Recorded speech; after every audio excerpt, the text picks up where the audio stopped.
লোকে কি বলবে, এই কাজটি করলে কি আমার মান সম্মান থাকবে বা আমার সাথে এই কাজটি ম্যাচিং হয়, এই ভেবে যে সমস্ত ভাই বন্ধুগণ এখনো বসে আছেন, সত্যি আপনাদের ভবিষ্যৎটা খুব কষ্টকর হবে। অনেক প্রবাসী ভাই মালয়েশিয়াতে আসার পরে প্রথম 1-2 বছর ভাব নিয়ে কিন্তু কাটিয়ে দেয়। আমি এই কাজ করব না, এই কাজ কষ্ট, এই কাজ আমার সাথে যায় না, আমার লজ্জা লাগে। ভাই এমনটা করবেন না। আপনি এখানে প্রবাসী, আপনি শ্রমিক, আমাদেরকে করতেই হবে। আমরা কাজ করার জন্যই কিন্তু মালয়েশিয়াতে এসেছি, এমন ভাব নিয়ে আমাদেরকে কাজে জড়িত হতে হবে। তা না হলে কিন্তু আমরা 1-2 বছর 3 বছর নষ্ট করার পরবর্তীতে অনেক প্রবাসী ভাই যেই তখন বুঝে আসার পরেই কিন্তু কাজ না বেছে কাজে যুক্ত হন। গতকাল এক ভাইকে বললাম, ভাই যে ওনার কষ্টের কথা শোনার পরে বললাম যে একটা রেস্টুরেন্টে কাজ রয়েছে ভালো মানের, আপনি চাইলে আপনাকে জয়েন করে দিতে পারে। আপনি না বললে ইনস্ট্যান্ট লোক রয়েছে দাঁড়িয়ে, তাদেরকে নিয়ে যেতে হবে, কাজ দিতে হবে। তো উনি বলছে, ভাই আমি ইঞ্জিনিয়ার, আমার সাথে কি এটি যায়? লোকে কি বলবে? আরে ভাই, তো এমনটা হলে আপনি মালয়েশিয়াতে কেন এসেছেন? এমন ভাব নিয়ে বসে থাকা যাবে না।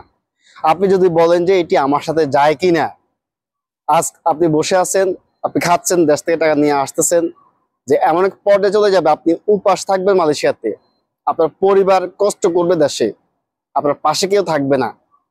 লোকে কি বলবে? ওই সমস্ত লোকগুলো তখন আপনার প্রতি আরো তাচ্ছিল্য করবে, তুচ্ছ করবে আপনাকে। তো সেক্ষেত্রে ওই সমস্ত মনোভাব ছেড়ে দিন। আমি কাউকে এই বিষয়ে যে বা কারোর প্রতি আমার ক্ষোভ প্রকাশ করতেছি না, বাস্তবিক কথা বলতেছি।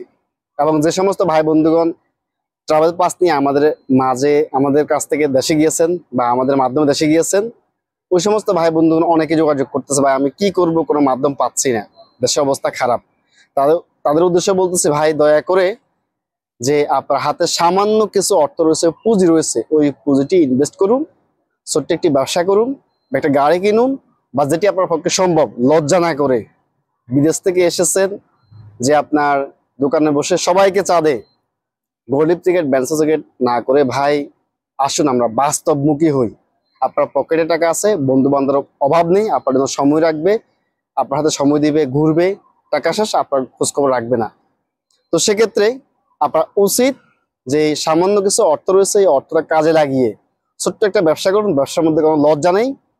আর যারা কিনা গাড়ি ইউজ করতে চাচ্ছেন বা গাড়ি ড্রাইভিং করতে পারবেন, ছোট একটা গাড়ি নিয়ে নিন, যে কোনো কিছু করতে পারেন, কাজকে লজ্জা করবেন না। আর যারা কিনা মালয়েশিয়াতে আছেন, দয়া করে ওই সমস্ত ভাই বন্ধুগণ কাজকে লজ্জা না করে, লোকে কি বলবে, আমার সাথে যায় কি না, মান সম্মান, আমি আগে এটা ছিলাম ওটা ছিলাম, এটা ভাত দিয়ে ভাই আসুন আমরা প্রবাস জীবনে প্রবাসী হয়ে থাকি। আর অনেক প্রবাসী ভাই যে মাথার ঘাম পায়ে পেলে অক্লান্ত পরিশ্রম করে যাচ্ছেন শুধুমাত্র পরিবারের জন্য, দেশের জন্য, তাদের প্রতি আমাদের শ্রদ্ধা ভালোবাসা। ধন্যবাদ। আসসালামু আলাইকুম ওয়া রাহমাতুল্লাহ।